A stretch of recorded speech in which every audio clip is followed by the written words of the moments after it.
ರಂಗೋಲಿಯಲ್ಲಿ ಅರಳಿದ ವಿಜ್ಞಾನದ ಚಿತ್ರಗಳು, ಗಣಿತದ ಸೂತ್ರಗಳು. ರಂಗೋಲಿಯಲ್ಲಿ ಸುಂದರವಾಗಿ ಅರಳಿದ ಮಾನವನ ಹೃದಯ, ಕರುಳು, ಶ್ವಾಸಕೋಶ, ಮೂತ್ರಪಿಂಡ, ಜೀರ್ಣಾಂಗ ವ್ಯೂಹದ ಆಕರ್ಷಕ ಚಿತ್ರಗಳು. ಅದರೊಂದಿಗೆ ಬೀಜಗಣಿತ, ರೇಖಾಗಣಿತದ ಸಮಸ್ಯೆಗಳನ್ನು ಸುಲಭವಾಗಿ ಬಿಡಿಸುವ ಸೂತ್ರಗಳು. ಇನ್ನು ಮನಮುಟ್ಟುವಂತೆ ಕಾಣುತ್ತಿದ್ದ ಭಾರತದ ನಕ್ಷೆ. ಈ ಎಲ್ಲ ಚಿತ್ರಗಳು ರಂಗೋಲಿಯಲ್ಲಿ ಬಿಡಿಸಿದ ಚಿತ್ರಗಳು ಕಂಡು ಬಂದಿದ್ದು ಶನಿವಾರ ಲಕ್ಷ್ಮೇಶ್ವರದ ತಾಯಿ ಪಾರ್ವತಿ ಮಕ್ಕಳ ಬಳಗದ ಬಾಲಕಿಯರ ಪ್ರೌಢಶಾಲೆ ಆವರಣದಲ್ಲಿ. ಗುಣಾತ್ಮಕ ಫಲಿತಾಂಶಕ್ಕಾಗಿ SSLC ಬಾಲಕಿಯರಿಗಾಗಿ ಶಿಕ್ಷಕರು ರಂಗೋಲಿ ಸ್ಪರ್ಧೆ ಏರ್ಪಡಿಸಿದ್ದರು.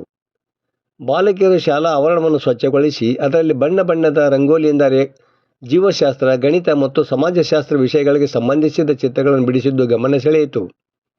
SSLC ಪ್ರಶ್ನೆ ಪತ್ರಿಕೆಯಲ್ಲಿ ಕೇಳಲಾಗುವ ಚಿತ್ರಗಳನ್ನು ಇಲ್ಲಿ ಬಾಲಕಿಯರು ಸರಿಯಾಗಿ ಬಿಡಿಸಿ ಮನನ ಮಾಡಿಕೊಳ್ಳುವುದು ಸ್ಪರ್ಧೆಯ ಉದ್ದೇಶವಾಗಿತ್ತು.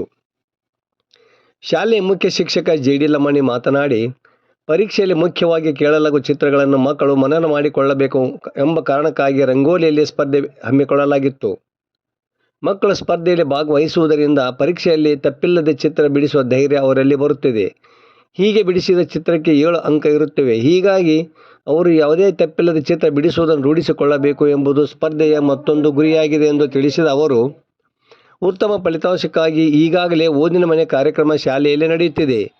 ಶಾಲೆ ಬಿಟ್ಟ ನಂತರ ಸಂಜೆ 6ರಿಂದ ರಾತ್ರಿ 9ರವರೆಗೆ ಮಕ್ಕಳು ಶಾಲೆಯಲ್ಲೇ ಇದ್ದುಕೊಂಡು ಗುಂಪು ಗುಂಪಾಗಿ ಅಭ್ಯಾಸ ಮಾಡುತ್ತಿದ್ದಾರೆ. ಒಟ್ಟಿನಲ್ಲಿ ಗುಣಾತ್ಮಕ ಫಲಿತಾಂಶಕ್ಕಾಗಿ ಎಲ್ಲ ಪ್ರಯತ್ನಗಳನ್ನು ಮಾಡುತ್ತಿದ್ದೇವೆ ಎಂದು ಹೇಳಿದರು. ಚಿತ್ರಕಲಾ ಶಿಕ್ಷಕರಾದ VD ಹೊಲಬಜಾರ್ ಮತ್ತು RC ಉಮ್ಮಚ್ಗಿ ನಿರ್ಣಾಯಕರಾಗಿ ಆಗಮಿಸಿದ್ದರು. ಈ ಸಂದರ್ಭದಲ್ಲಿ ಶಿಕ್ಷಕರಾದ MC ಹಿರೇಮಠ, MS ಮಠದ, PL ಪಾಟೀಲ, SM ಹಾದಿಮನಿ, ಶೀಲಾ ತಳವಾರ, ಶ್ವೇತಾ ಅಂಬಲಿ, ಕವಿತಾ ಗಂಟಿ, ಸುಜಾತ ಮಾಗಡಿ, RC ಉಮ್ಮಚ್ಗಿ ಸೇರಿದಂತೆ ಮತ್ತಿತರರು ಇದ್ದರು. ವರದಿ ನಾಗರಾಜ್ ಹಣಿಗೆ, ಪ್ರಜಾಧ್ವನಿ, ಲಕ್ಷ್ಮೇಶ್ವರ.